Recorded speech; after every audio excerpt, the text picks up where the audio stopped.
நீங்கள் பார்த்து கொண்டிருப்பது உங்கள் ரேமா டிவி. இது சத்தியத்திற்கு சாட்சி. ஆண்டவருடைய பரிசுத்த நாமத்துக்கு ஸ்தோத்திரம் உண்டாவதாக. இந்த அருமையான நாளிலே கானான் பயணத்தை குறித்து நாம் தியானித்து கொண்டு வருகிறோம். பிரியமானவர்களே, யாத்ராகம புஸ்தகம் மிக முக்கியமான ஒரு புத்தகம். இந்த புத்தகத்திலே 40 அதிகாரங்கள் இருக்கிறது.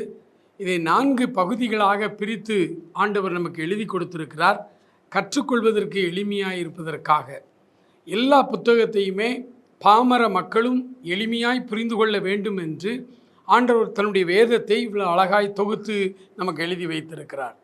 பிரியமானவர்களே, யாத்ராகம புஸ்தகத்தில் இஸ்ரவேல் ஜனங்கள் எகிப்திலே அடிமைப்பட்டிருந்த அந்த நிலைமையையும் அவர்களை ஆண்டவர் விடுதலை செய்து கானான் தேசத்திற்கு அழைத்து வருகிற அந்த காரியம்தான் இந்த 40 அதிகாரம் இருக்கிறது. இதில் முதல் பகுதியாய் 1ஆம் அதிகாரத்திலிருந்து 12ஆம் அதிகாரம் வரையும் ஒரு பகுதியாய் நாம் வைத்து கொள்ளலாம். இந்த 1ஆம் அதிகாரத்திலிருந்து 12ஆம் அதிகாரம் வரைக்கும் இஸ்ரவேலர்கள் எகிப்திலே பட்ட பாடுகள், எகிப்திலே நடந்த அற்புதங்கள், எகிப்திலே இருந்து அவர்கள் எவ்வளவு காரியங்களோடு ஆண்டவர் அவர்களை விடுதலை செய்து வந்தார் என்கிறதான சத்தியம் அடங்கியிருக்கிறது. இதை நாம் ஏன் கற்றுக்கொள்ள வேண்டும்? அநேக இளைஞர்களுக்கு கூட, நம்முடைய சபையில் இருக்கிறவர்களுக்கு கூட இந்த கொஸ்டின் இருக்கிறது. இஸ்ரவேல் நாட்டு வரலாறை நாங்கள் ஏன் படிக்க வேண்டும்? நாங்கள் இந்தியர்கள், இந்திய நாட்டு வரலாறை நாங்கள் படித்தால் போதாதா? ஏன் இந்த இஸ்ரேல் நாட்டு வரலாறை இவ்வளவு விவரமாய் விளக்கமாய் நாம் கற்றுக்கொள்ள வேண்டும் என்று அநேகருடைய உள்ளத்திலே இந்த எண்ணம் இருக்கிறது. பிரியமானவர்களே, இந்த இஸ்ரவேல் ஜனங்களை ஆண்டவர் அடிமைத்தனத்திலிருந்து விடுதலையாக்கி ஆசீர்வாதமான தேசத்திற்குள்ளே அவர்களை எப்படி அழைத்து வந்தாரோ அதை இவ்வளவு விவரமாய் விரிவாய் ஏன் பதிவு செய்யப்பட்டிருக்கிறது வேதாகமத்தில் அப்படின்னா, அவர்கள் அன்றைக்கு அனுபவித்த, அவர்கள் அன்றைக்கு சந்தித்த காரியங்களைத்தான் இன்றளவும் இன்று வரை ஆண்டவருடைய பிள்ளைகள் அத்தனை பேரும் சந்தித்து கொண்டிருக்கிறோம். பரம கானான் தேசமாகிய பரலோக தேசத்திற்கு செல்வதற்கான ஒரு ஆயத்த காலம்தான் இந்த உலக வாழ்வு. எத்தனை ஆண்டுகள் வாழப்போகிறோம் நமக்கு தெரியாது. நம்முடைய ஆயுசு நாட்கள் எவ்வளவு நமக்கு தெரியாது.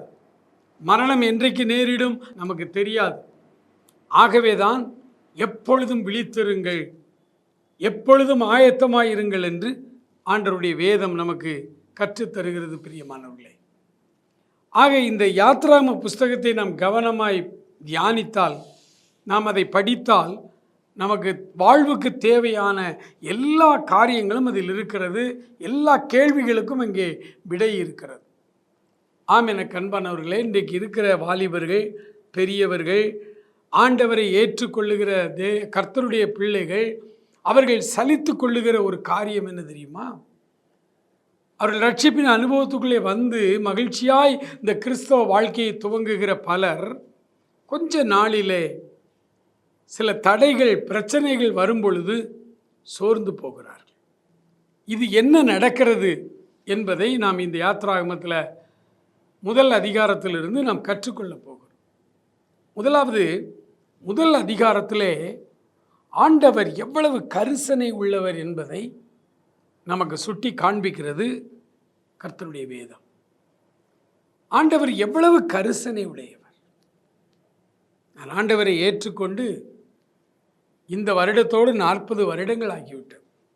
இந்த 40 ஆண்டு காலமாய் வேதத்தை வாசித்து கொண்டிருக்கும் பொழுதெல்லாம், இந்த யாத்ராகமம் 1ஆம் அதிகாரத்தை வாசிக்கும் பொழுது என்னையும் அறியாமல் என கண்ணீர் வருகிறது. காரணம் என்ன? கடவுள் தம்முடைய ஜனங்களை எவ்வளவு நேசிக்கிறார். நல்லவன் கெட்டவன் அப்படின்லாம் அவர் பார்க்கல. சூரியனுக்கு கீழே பூமிக்குள்ளே குடியிருக்கிற அத்தனை மக்களையும் அதிகமாய் நேசிக்கிறார். இங்கே ஆண்டவருடைய வேதம் சொல்லுகிறது, யாத்ராகமம் 1ஆம் அதிகாரத்திலே அங்கே யோசேப்பை அறியாத ஒரு ராஜா புறப்பட்டு வந்தார். ஆண்டவரை அறியாத ஒரு ராஜா தோன்றினான். அவனுக்கு கட்டளை கொடுத்தான், பிறக்கிற ஆண் பிள்ளைகளை எல்லாம் கொலை செய்து விடுங்கள், பெண் பிள்ளைகளை வைத்துக் கொள்ளுங்கள் என்று. இது கடைசி காலம். இப்போ சொல்கிறாங்க பெண் பிள்ளைகளை எல்லாம் கொன்று விடுங்கள், ஆண் பிள்ளைகளை வைத்துக் கொள்ளுங்கள் என்று. காலம் எப்படி மாறி இருக்கிறது பாருங்கள். அன்றைக்கு அந்த ராஜா கட்டளையிட்டார், எபிரேய மருத்துவச்சிகளை அழைத்தார். சிப்போராள் பூவாள் என்கிற 2 டாக்டர்ஸ் மருத்துவச்சிகளை அழைத்து, நீங்கள் அவர்களுக்கு பிரசவம் பார்க்கும் பொழுது ஆண் பிள்ளையாக இருந்தால் அதை உடனே கொன்று விடுங்கள். ஆனால் மருத்துவச்சிகள் தேவனுக்கு பயந்தவர்கள். ஆண்டவருக்கு பயந்த டாக்டர்ஸ் நிறைய பேர் இருக்கிறது நமக்கு நல்லது. இன்றளவும் அவர்கள் கர்த்தருக்கு பயந்து எபிரேய ஆண் குழந்தைகளை உயிரோடு வைத்தார்கள். ராஜாவுக்கு தகவல் சென்றது. ராஜா ஒரு காரியத்தை யோசித்தார். இவர்கள் எபிரேய மருத்துவச்சிகள், ஆகவே நாம் ஒரு சட்டம் போடுவோம். பிறக்கிற ஆண் குழந்தைகளை எல்லாம் நைல் நதியிலே கொண்டு வந்து போட்டு விடுங்கள். எகிப்தின் நன்கொடை நைல் நதி என்று என் மாணவர்களுக்கு நான் நடத்தி இருக்கிறேன். நைல் நதி மாத்திரம் அந்த பகுதியிலே பாயாமல் இருந்திருக்குமானால் எகிப்தும் ஒரு பாலைவன சுடுகாடாய்த்தான் இருந்திருக்கும். நைல் நதி எகிப்தை செழிப்பாக்குகிறது. ஆகவேதான் எகிப்தின் நன்கொடை நைல் நதி என்று மாணவர்களுக்கு சொல்லிக் கொடுக்கிறோம். ஆம், எனக்கு அன்பானவர்களே, ஆகவே அந்த தேசத்து மக்கள் அந்த காலத்தில் அந்த நதியை கடவுளாய் வழிபட்டார்கள். அந்த நதி அவர்களை காப்பாற்றுகிற தெய்வமாய் கருதினார்கள். ஆகவே தங்கள் தெய்வத்திற்கு காணிக்கையாய் எபிரேயர்களுக்கு பிறக்கிற ஆண் குழந்தைகளை கொண்டு வந்து போட வேண்டும் என்று சட்டம் போட்டார். ஆண்டவர் மனுக்குலத்தின் மேலே கரிசனை உள்ளவர். இந்த எபிரேய மருத்துவச்சிகள் தேவனுக்கு பயந்து அந்த ஆண் குழந்தைகளை கொல்லாமல் பாதுகாத்தார்கள். அதனால் என்ன நடந்தது? அழகாய் ஆண்டவருடைய வசனம் சொல்லுகிறது. யாத்ராகமம் 1 அதிகாரம் 20, 21 2 வசனத்தையும் வாசிக்கிறது. இது நிமித்தம் தேவன் மருத்துவச்சிகளுக்கு நன்மை செய்தார். ஜனங்கள் பெருகியும் மிகுதியும் பலத்து போனார்கள். மருத்துவச்சிகள் தேவனுக்கு பயந்ததினால் அவருடைய குடும்பங்கள் தழைக்கும்படி செய்தார். குடும்பங்களை ஆசீர்வதித்தார். ஆண்டவருக்கு பயந்து ராஜாவின் கட்டளையை புறந்தள்ளி தெய்வத்திற்கு பயந்து நடக்கிற பெரியோரையும் சிறியோரையும் அவர்கள் குடும்பங்களை தழைத்தோங்க செய்வார். இதுதான் சத்திய வசனம் கற்றுத்தருகிற காரியம். ஏதோ நீ ஆண்டவருக்கு 1,00,000 ரூபாய் காணிக்கை கொடுத்துட்டா உனக்கு 1 கோடி ரூபாய் தருவாய் என்பது அது மோசடியான ஒரு சுவிசேஷம். அது பஞ்சகம். ஆண்டவருடைய ஆசீர்வாதங்களை குடும்பமாய் நாம் பெற்று அனுபவிக்க வேண்டுமானால் தேவனுக்கு பயந்து ஜீவிக்க வேண்டும். ஆண்டவருக்கு அடுத்த காரியங்களிலே அது அரசாங்கமே ஆனாலும் கை வைத்தால் எதிர்த்து நிற்க வேண்டும். எப்படி தேசத்து சட்டத்திட்டங்களுக்கு ஒரு கிறிஸ்தவன் கீழ்ப்படிந்து தேசிய கொடிக்கு வணக்கம் செலுத்தி தேசிய கீதத்தை அட்டென்ஷனில் நின்று பாட வேண்டும் என்று வேதம் கற்றுக் கொடுக்கிறதோ அதே வேதம் தான் சொல்லுகிறது, ஆட்சியும் சட்டமும் அரசர்களும் தெய்வத்துவத்திற்கு அடுத்த காரியத்திலே கை வைத்தால் தேவனுக்கு தான் பயந்து நடக்க வேண்டுமே ஒழிய அப்பொழுது அந்த ஆணைகளுக்கு கீழ்ப்படிய வேண்டிய அவசியம் இல்லை. எனக்கு அன்பானவர்களே, தேவன் இந்த மருத்துவச்சிகளுடைய குடும்பங்களை தலை தோங்கும்படி செய்தார். 3வது அதிகாரத்திற்கு நீங்கள் வாருங்கள். ரொம்ப ஆச்சரியமான ஒரு தேவன் எப்படி எல்லா ஜனங்கள் மேலும் அவர் கரிசனை உள்ளவராய் இருக்கிறார் என்பதை நாம் பார்க்கலாம். மோசேயினிடத்தில் கர்த்தர் பேசுகிற முச்செடிக்கு நடுவிலிருந்து ஆண்டவர் பேசுகிற அற்புதமான சமயத்திலே ஆண்டவர் யாத்ராகமம் 3 அதிகாரம் 7வது வசனத்தை நீங்கள் வாசித்து பாருங்கள்.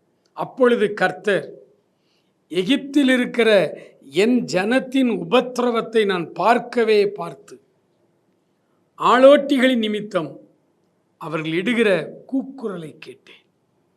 அவர்கள் படுகிற வேதனைகளையும் அறிந்திருக்கிறேன். எத்தனை ஆச்சரியமான ஒரு வார்த்தை என்று பாருங்கள்.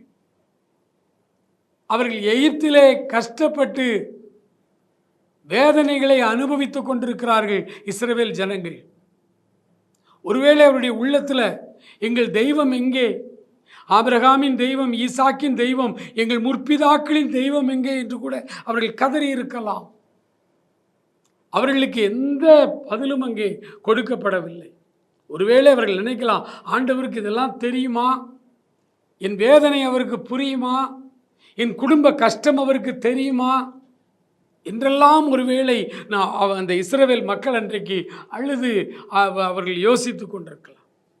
ஆனால் வனாந்திரத்தில் மோசேயின் இடத்துல தெய்வம் ஆண்டவர் தன்னுடைய இருதயத்தை திறந்து காண்பிக்கிறார். மோசே, ஆளோட்டிகளின் நிமித்தம் என் ஜனங்கள் இடுகிற கூக்குரலை கேட்டேன், அவர்கள் படுகிற வேதனைகளையும் அறிந்திருக்கிறேன், என் ஜனத்தின் உபத்திரவத்தை நான் பார்க்கவே என்றால் இஸ்ரவேல் ஜனங்கள் உபத்திரவப்படுகிற அந்த முதல் நாளிலிருந்தே ஆண்டவருடைய உபத்திரவத்தை பார்த்து கொண்டுதான் இருக்கிறார். அவருடைய கூக்குரலை கேட்டுக்கொண்டுதான் இருக்கிறார். அவருடைய வேதனைகளை அறிந்து கொண்டுதான் இருக்கிறார். நாம தான் நம்முடைய சிற்றறிவுக்கு புரியாமல் புலம்புகிறோம். ஆண்டவருக்கு கண் இருக்கா, ஆண்டவருக்கு காது இருக்கா, என் பிரச்சனை அவருக்கு தெரியுமா, என் வேதனை அவருக்கு புரியுமா, நாம கதறுகிறோம். ஆனால் வேதம் சொல்லுகிறது, ஆண்டவர் கரிசனை உள்ள தேவன். அவர் உங்களையும் என்னையும் கரிசனையோடு கவனித்துக் கொண்டிருக்கிறார். எனக்கு அன்பான சகோதரா சகோதரி,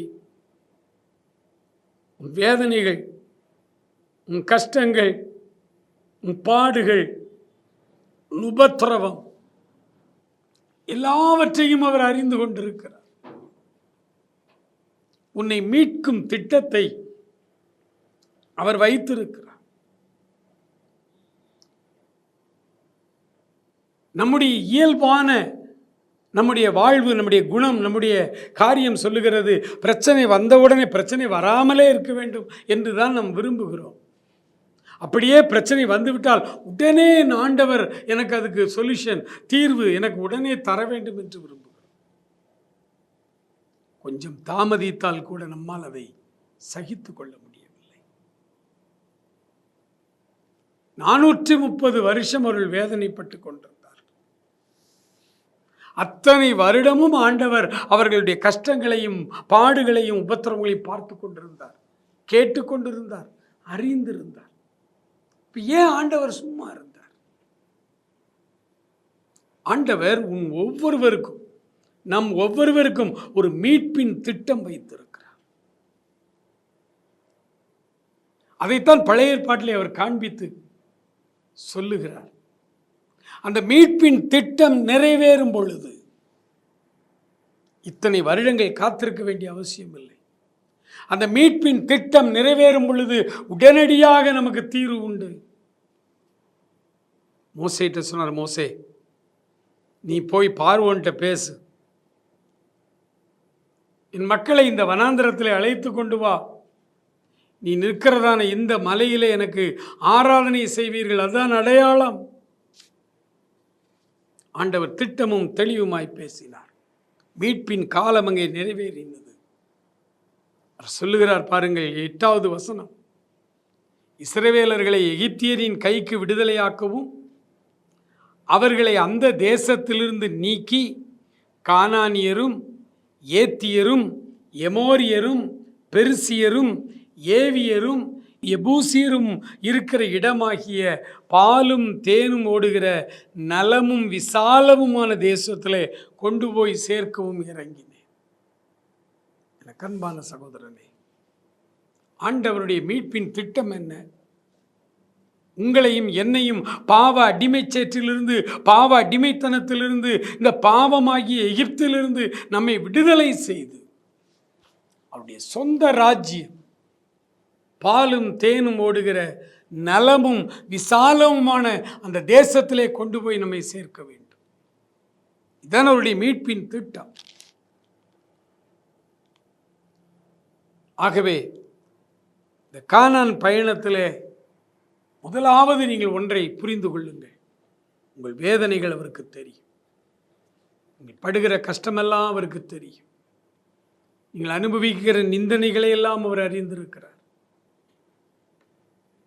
கோர்ட்டில் கேஸ் நடந்து மிகுந்த கஷ்டப்பட்டு கொண்டிருக்கிறீர்கள். நியாயமான உங்கள் பகுதி நியாயம் எடுபடுமா என்று கூட சந்தேகமாயிருக்கிறது. அந்த அளவுக்கு வேதனையோடு வாழ்ந்து கொண்டிருக்கிறீர்கள். பண கஷ்டம் ஒரு பக்கம், வியாதி வறுமை ஒரு பக்கம், குடும்பத்தில் பிரச்சனைகள் சிக்கல்கள் ஒரு பக்கம். இத்தனைக்கும் இடையிலே சிக்கி கொண்டு போராடி கொண்டு வேதனைப்பட்டு கொண்டு ராக்காலங்களிலே பெருமூச்சு விட்டு கொண்டு நீங்கள் இருக்கலாம். ஆண்டவர் சொல்லுகிறார், நான் எல்லாவற்றையும் அறிந்திருக்கிறேன். உனக்கு ஒரு மீட்பின் திட்டம் உண்டு, உனக்கு ஒரு மீட்பின் காலம் உண்டு. பழைய ஏற்பாட்டில் இந்த மீட்பதற்கு பல காலகட்டங்களை வைத்திருந்தார். புதிய ஏற்பாட்டில் மீட்பின் திட்டத்தை முழுமையாய் நிறைவேற்றி எந்த வினாடியிலும் இந்த மீட்பை நீங்கள் பெற்றுக்கொள்ள முடியும் என்று வைத்திருக்கிறார். அந்த மனுக்குலத்தை மீட்கும் திட்டம்தான் கடவுளே மனிதனாய் இறங்கி வந்து கல்வாரி சிலுவையிலே தன்னைத்தானே அவர் ஒப்பு கொடுத்து இரத்தம் சிந்தி மரித்து அடக்கம் பண்ணப்பட்டு வேத வாக்கியங்களின்படி 3ஆம் நாள் உயிர் தெழுந்தார். இன்றைக்கும் அவர் ஜீவனோடு இருக்கிறார். மீட்பின் திட்டம் நிறைவேற்றி முடித்து வைத்து விட்டார். இனி என் சகோதரா சகோதரி, வேதனைகளையும் துன்பங்களையும் கஷ்டங்களையும் நஷ்டங்களோடு நீங்கள் சிக்கிக்கொண்டு வாழ வேண்டிய அவசியம் இல்லை. இன்றே அனுக்கிரக காலம், இன்றே ரட்சிப்பின் நாள். மீட்பின் காலத்திற்கு நீ ஓராண்டு 6 மாதம் காத்திருக்க வேண்டிய அவசியம் இல்லை. இன்றே ரட்சணிய நாள், இன்றுதான் ரட்சிப்பின் மீட்கும் நாள். செய்தியை கேட்டுக்கொண்டிருக்கிற நீ யாராயிருந்தாலும் சரி, எங்கே இருந்தாலும் சரி, இருக்கிற அந்த பிரச்சனைகளுக்கு நடுவிலே, போராட்டங்களுக்கு நடுவிலே வாழ்ந்து கொண்டிருக்கிற நீங்கள் இருக்கிற இடங்களிலே இந்த மீட்பின் திட்டத்தின் ஆசீர்வாதங்களை நன்மைகளை நீங்கள் பெற்றுக்கொள்ள முடியும். ஆண்டவருடைய சமூகத்திலே வந்து கண்ணீரோடு நாம் ஜெபிப்போமா? ஆண்டவரிடத்தில் சொல்லுவோமா, ஆண்டவரே இந்த மீட்கும் காலத்திலே வந்திருக்கிறேன், இன்றைக்கே ரட்சணிய நாள், என்னை விடுதலை செய்யும், என்னை விடுதலை செய்யும், பாவங்களில் இருந்து என்னை விடுதலை செய்யும்.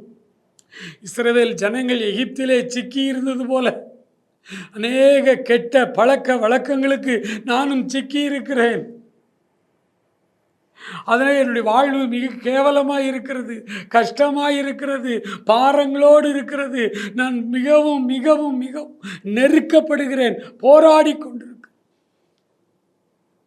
எனக்கு இந்த பாவ சேற்றிலிருந்து விடுதலை தாரும் ஆண்டவரே. மீட்பின் காலம் இன்றைக்கு வந்திருக்கிறபடியினால் பாவச் சேற்றிலிருந்து எனக்கு ஒரு விடுதலை தாரும். உடைய கிருபைகளை தாரும்.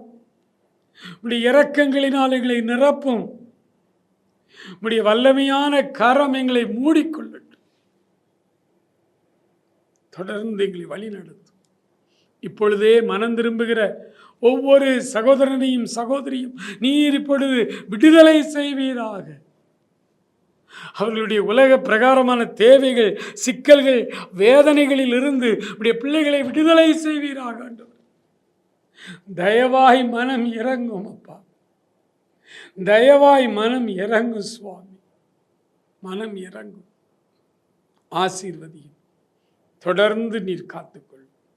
இயேசு கிறிஸ்துவின் நல்ல நாமத்தில் ஜெபிக்கிறோம் எங்கள் அருமை பிதாவே. ஆமேன், ஆமேன்.